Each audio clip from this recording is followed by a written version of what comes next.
আওয়ামী লীগকে নিষিদ্ধ হবে কি হবে না, পুনর্বাসিত হবে কি হবে না, সেই সিদ্ধান্ত 5ই অগাস্ট হয়ে গিয়েছে।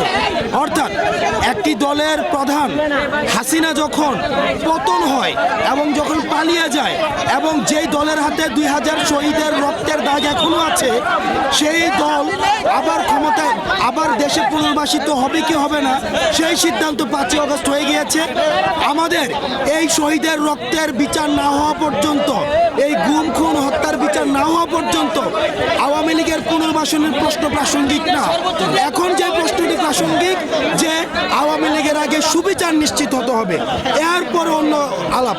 এবং আওয়ামী লীগ যে অপরাধ গত 15-16 বছর করেছে, তাদের এই অপরাধ আগামী 1000 বছরে সেগুলো হচ্ছে তাদের কোনো বিচারে 1000 বছর কারাগার দিলেও সেই বিচার হবে না। সুতরাং আগে হচ্ছে বিচার নিশ্চিত করতে হবে। বিচার নিশ্চিত না হওয়া পর্যন্ত তাদের পুনর্বাসনের যে আলাপটি জাতীয় পার্টি দিচ্ছে, এটি একটি ফেসিবাদের আরেকটি দূষর।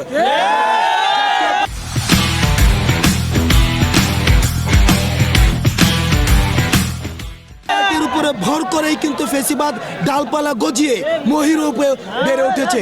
সুতরাং জাতীয় পার্টি যদি মনে করে আবার তারা হচ্ছে শেষ কয়েকদিন আন্দোলনের আগে পিছনে থেকে আবার তারা হচ্ছে মেইন স্ট্রিমে চলে আসবে, তাহলে জাতীয় পার্টি ভুল ভাবছে। জাতীয় পার্টি আওয়ামী দূষর হিসেবেই তারা ইতিহাসে হচ্ছে স্বীকৃত থাকবে।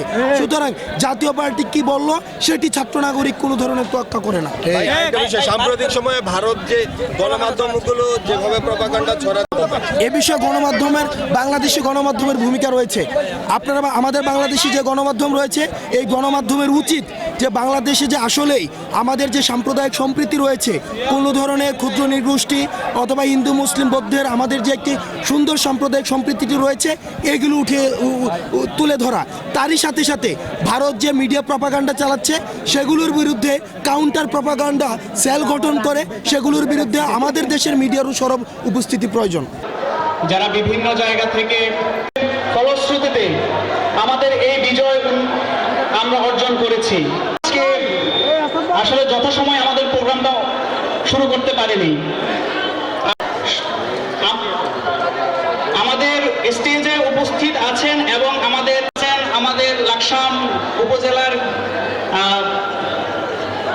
রাজনৈতিক আছেন, আমাদের বৈষম্যবিরোধী ছাত্র আন্দোলনের কেন্দ্রীয় নেতৃবৃন্দ।